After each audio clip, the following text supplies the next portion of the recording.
Clara Tsao, so glad to have you here. Thank you for having me.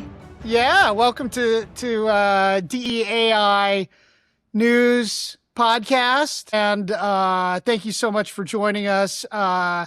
Known most recently from your work with Filecoin, but I was just looking that you also at one point held the title of Chief Technology Officer for the Department of Homeland Security. Is that true? Yes, I was working on a lot of issues related to foreign influence operations, terrorist use of social media, homegrown extremism. So a lot of how bad actors say are using the web, but definitely a really, really critical issue when we're thinking about national security. I can't imagine how many people want to ask you about that, like all the time. Well, I would say the story is always connected, right? The reason why I chose decentralized AI and Filecoin and decentralized storage is ultimately the issue of content integrity on the web today, where a lot of people have a hard time discerning what is real, what is fake, how to make sure that the information they're gathering and seeing is authentic. And that's been a lifelong mission of my career, is making sure that people can find knowledge and the best knowledge out there without necessarily feeling like they're being sold to, or that, there's a bottom line that someone else is trying to persuade you to do something else that is against your initial intent to seek out that information. Clara, let's talk about the first story on DEAI News. Anthropic comes out with a plan to watermark content, including the code, which everybody, has been using Claude code, and now that code is going to have these watermarks. What do you think about this, and what's the DEAI angle? Yeah, I think it's interesting because content integrity is actually one of the biggest proponents of why a lot of companies operating in the decentralized AI space are so interested in it, because you want the ability to prove and authenticate a source that actually came from that source. I do think that it is interesting. Anthropic, is the first to kind of jump in and lead on this. I think initially a lot of the work is voluntary, but obviously the big AI companies have a lot of pressure to jump in and do it. Ultimately, I think more transparent. And just step back. Why is this happening? Why are they even doing this? Yeah, I think the big picture is under the EU AI Act, there's just this bigger call for transparency on what models, what information are coming from which models. A lot of it from previous action the EU has taken, period, has been really around the fear of AI and also AI safety. They're afraid that, if there are models or there's content that you can't actually track and trace where content is coming from, there might be secondary consequences that become very difficult to moderate downstream. So I think this is a greater call from EU regulators for just greater transparency among major AI companies to take the lead here. I think it's also really helpful for consumers who are on the other side, knowing where their models are coming from, where the content is coming from, making sure that when they're using Anthropic isn't pulling from somewhere else, right? If you're using Claude code or another solution, you could probably prompt other models to be pulled in if you wanted to. And sometimes AI hallucinates as well. So I think all of this is greater transparency. I think when consumers are using AI, it's very different from large companies automating it for the instance of self-driving cars. So when regulators are also thinking about AI safety and transportation and robotics, robots in your bedroom, situations like that, I think it's more important to really know where which models are being used, how content is being pulled from there. But I think ultimately it's transparency that, in a way, decentralized AI, the entire community has been leading for years by saying, rather than the transparency being only there when large regulators ask companies to do so, how do we show it from the beginning, right? And so that's why there's so many amazing companies these days in the crypto and blockchain space that have been thinking about decentralized AI for a very long time and starting with that transparency first, as opposed to having to go work backwards from there. Well, okay, so there's been this big push by a lot of the big Silicon Valley firms regarding open source models, keeping those everything open. Anthropic, notably the lone holdout there, and also with kind of the most powerful closed models, right? And so here we have Anthropic saying, okay, we'll do this. But is the industry going to do this, or are consumers going to want these watermarks on their stuff? Or even if you're an enterprise, like a big company, and you want to use AI to create some of your stuff, are you going to want all these watermarks, which supposedly are going to be imperceptible to humans but detectable by computers? Yeah, I don't know if consumers will care, honestly, because I think ultimately it's going to be consumed by computers, like you said. I do think that it is an interesting topic because I don't think the science or data is fully there yet on the safety side of open versus closed models. Ultimately, it's just transparency and auditability because Anthropic does have really good safety measures compared to some of the other major models out there. Some of the open ones might be even more unsafe, right? So I think we're still grasping in this time and age on what all of this means. And I think the regulators on the flip side are like, we just need greater transparency for everything that's closed to make sure that they can keep tabs on what is happening behind the curtain. I think a lot of the fear behind consumers is just making sure that these large AI companies don't end up taking user data and misusing them in a big way. That's been a big concern in the EU for a long time around consumer protection. Okay, the next story, Clara, that we want to talk with you about is a story that was based on a blog post put out by Aethir, which is one of the big decentralized AI networks out there.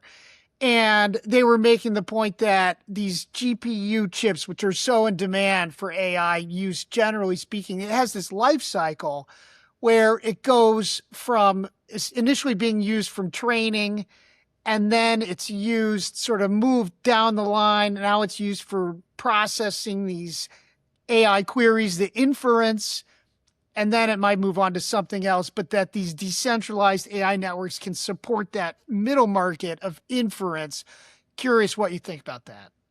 Yeah, I love that you read Aethir's blog. Aethir is actually a very close partner of ours in the Filecoin ecosystem.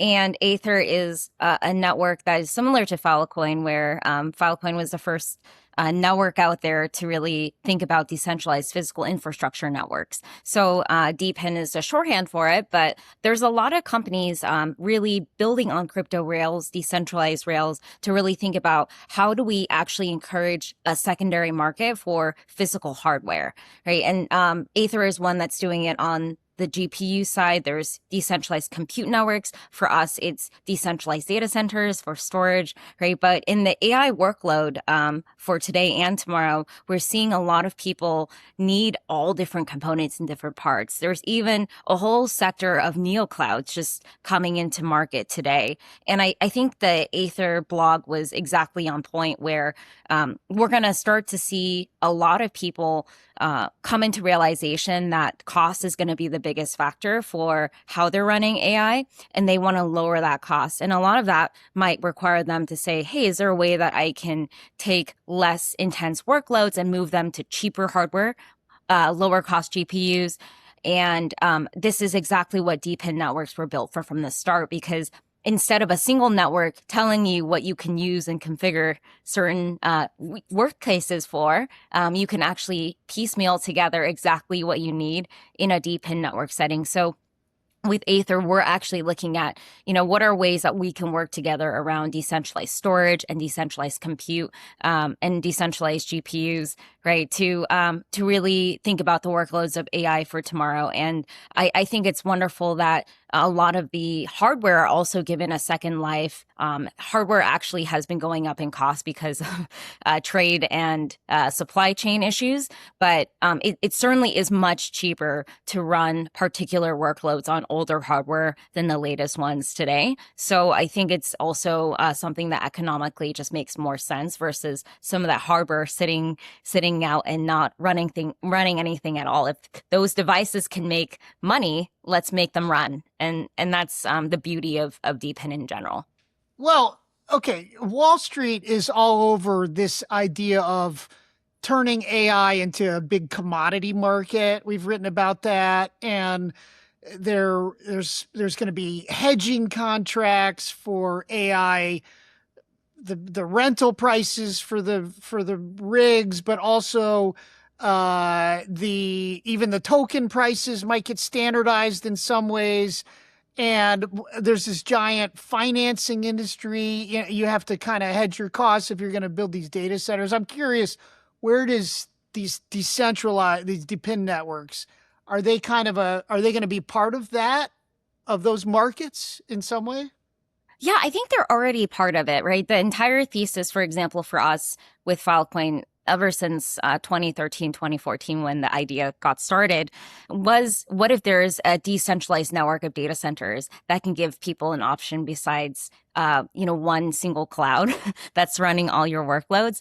And you also get the basis of protection for making sure that there isn't a single monopoly owning all your data. The same thing is happening with AI, where people are trying to diversify their workloads, not let it be necessarily one single network, but they're also trying to customize it because a lot of the needs for one company might be very different from the needs of another. I think what you just said on what's happening on the market side for tokens and every other layer, we're just increasingly seeing this market demand of AI, where there's much more of a marketplace action than historically what we've seen. There's so many unknowns in AI these days in terms of just how quickly demand has picked up. A lot of people are running out of places to even look for data centers that meet the requirements. A lot of workloads require certain data centers to be within a certain region for the speeds to run at a certain place. So a lot of this kind of brokerage is happening where a market makes so much sense for that matchmaking to happen. And that's something that Filecoin's doing. That's something that we've also seen a lot of other crypto or blockchain companies move into, even on the mining side. A lot of the traditional Bitcoin miners, a lot of them are also running data center operations off of that same equipment. Hut 8 is one of them, where they also have a whole AI infrastructure play going on right now. And there's a handful of other companies that have been doing the same. So I think being able to recycle and give hardware so much additional life is fantastic. Yeah. Okay, let's move on to the next story. This story is about a player who's not probably considered a decentralized AI project at all, Cloudflare, which is this big, they're known for their edge network, right? They speed up the way that websites load, and now they've gotten into the business of paywalls for publishers. I know, because I'm following kind of on the journalism side. And they came out this week with this plan to provide agents with their own identity. So they're moving beyond just protecting the publishers to now they're going to try to play in that space of also being on the user side. It seems like there's a bunch of projects that are doing this kind of stuff, right? And definitely in some of the blockchain projects. Curious, what's your take on that? Yeah, I think it's actually pretty controversial. There's a number of people on the journalism side that are up in arms on this because they're basically trying to create a toll booth for agents on the web and playing the role of that toll booth. And it's a really big question on what is the role of intermediaries today and who decides to play that intermediary role. I think in general, Cloudflare is just leaning into where the web is leaning into, where we're going to see more and more agents scrape and take people's data. And and being able to create structure around it.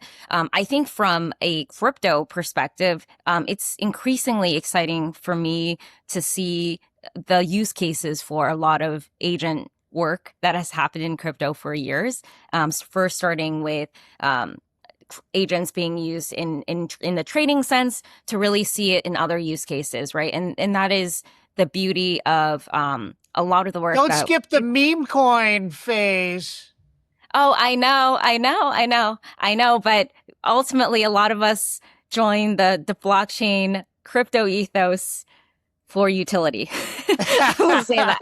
They say. First and foremost. So I think a lot of people have always imagined this possibility of how do we do payments, right? And how are we able to share and send data in the case of Filecoin in a seamless way where you don't have to go through intermediaries.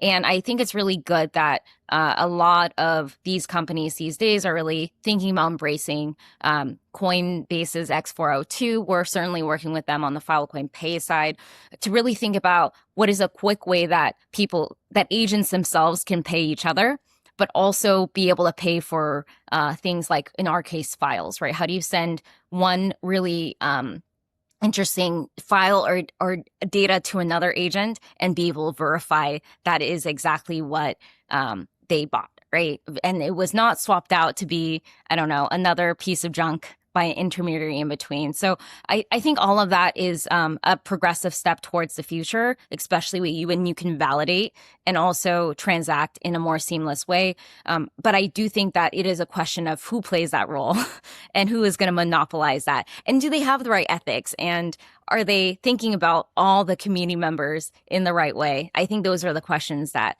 a lot of people are sometimes up in arms about, questioning if it's Cloudflare's right to be the one imposing that. So, well, there's a bunch of blockchain efforts to do agent identity types of stuff. Like some of the decentralized compute projects have their own agent identity projects. Ethereum, they have their own track on that. And then I think Circle, the maker of USDC, is trying to do their own thing. I'm curious when are we is this going to be many standards, or are we going to converge on one? Do you have any thoughts on that?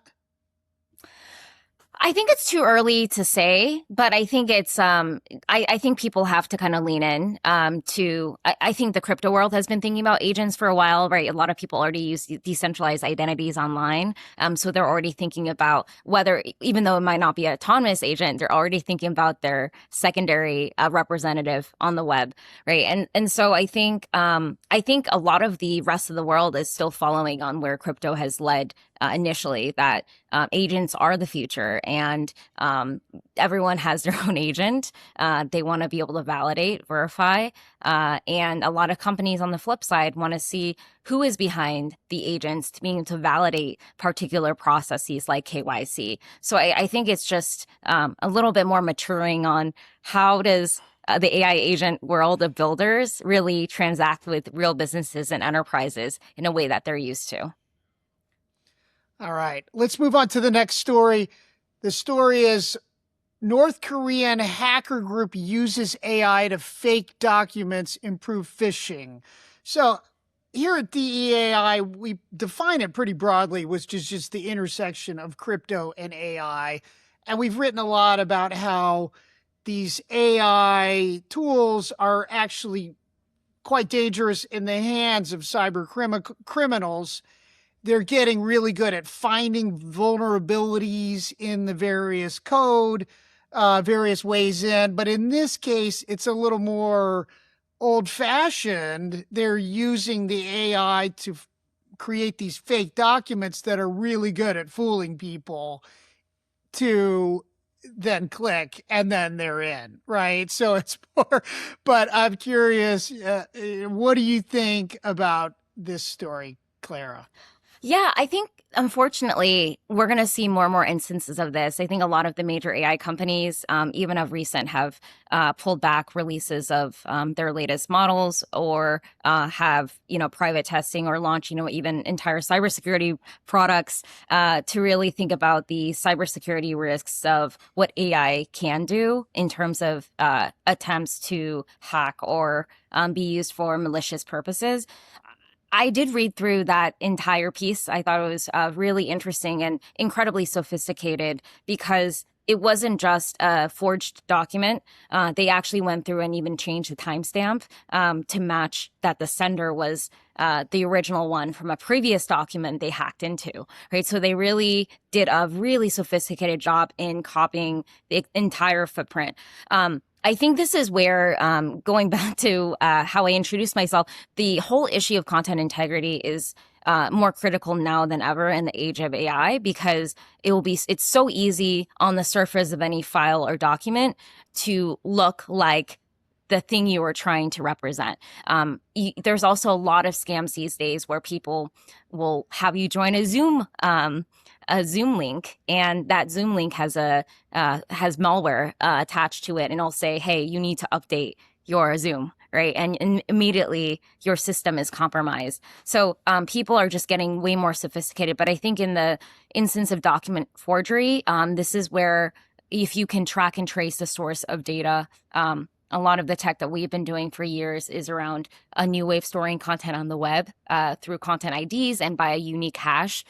Those are the more important factors that I think businesses really need to think about incorporating in their secure workflows, especially if they're looking after protected documents or are doing really important work. But the North Koreans are really sophisticated, right? They've already, I think, hacked into $3 billion worth of assets at this point. So you're talking about probably the most sophisticated threat actors there starting to experiment with this. And I think like the biggest thing that consumers can do these days is really think about everything with a critical point of view and making sure that you verify and validate. And if something looks suspicious, you really take the time to not rush through. But I think in that case, it started out with a phishing attempt, which is very, very common. It is getting so good. I was just doing something yesterday, and I was trying to get Claude to kind of recreate our website, and it just went by itself with the browser tool and took a couple screenshots and basically just recreated something that looks almost exactly like my own website. And I was like, well, yeah, it is so good at just doing that now. But I'm curious, you alluded to some of the DEAI solutions or blockchain solutions. Is it more about blockchain projects that can provide a solution for this problem, or is it the cryptography? People talk about various cryptography solutions. I don't know. Not too technical, but a brief explanation of kind of what the options are there. Yeah.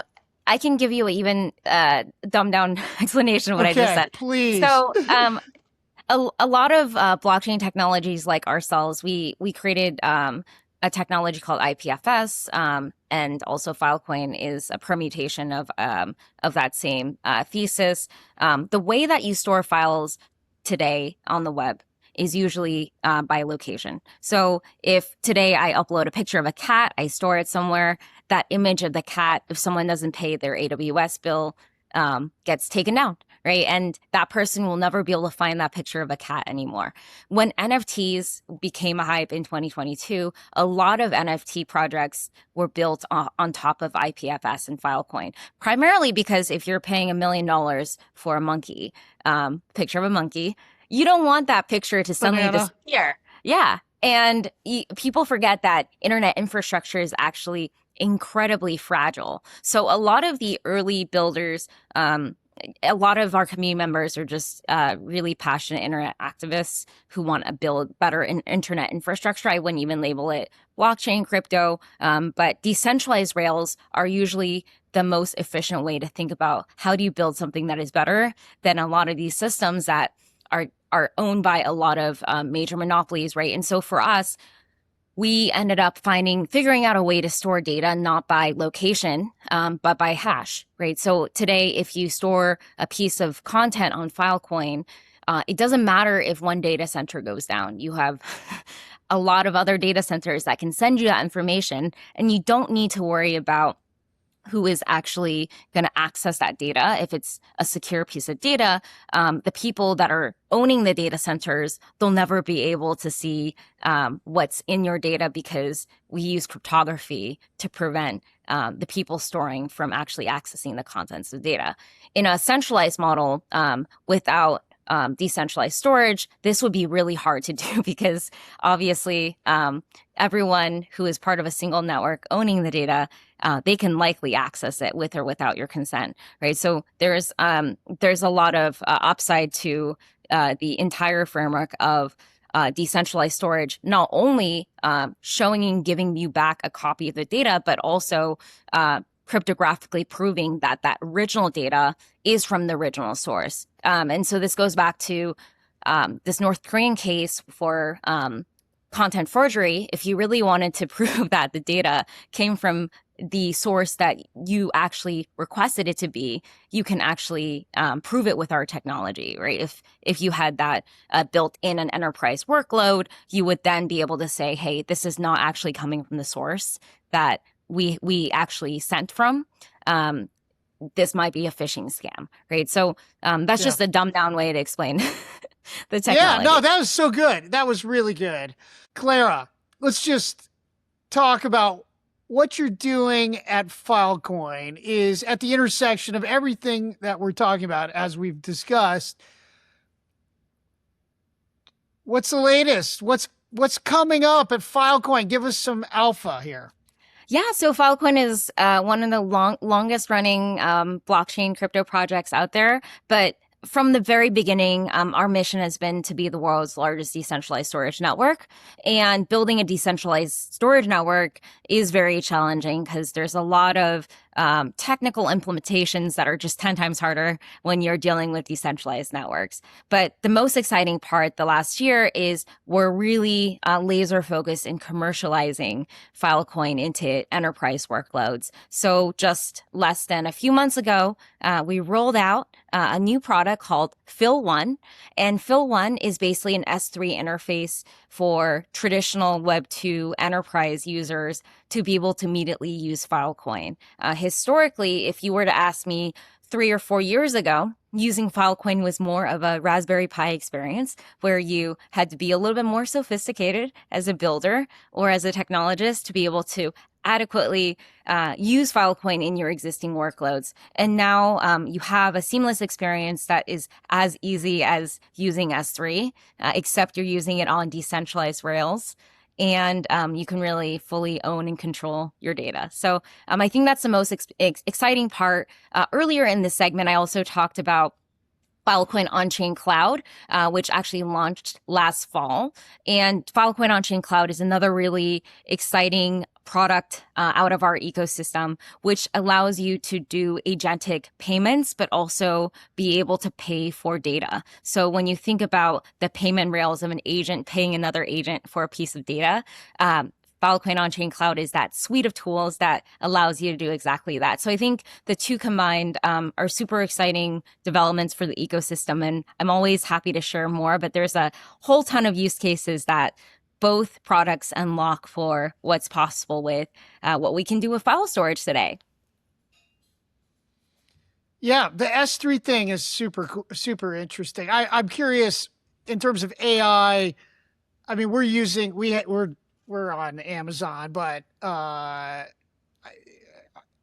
managing everything with my AI with basically from Claude Code. I mean, does that make it easier to use the Filecoin? Yeah. I think at the end of the day, you can absolutely use it to store your Claude Code data, right? It's just an S3 interface. The thing that we really did was we took the technology, which was a lot of really good technical jargon, and we translated to make it really easy for everyday people to use and for agents to use. So it's actually also cheaper than S3 and a number of other cloud providers. So we absolutely also beat on cost. But it's something we've been working towards for a very long time to really reach that point. Clara Tsao, founding officer at Filecoin. So great to have you. Thank you for having me.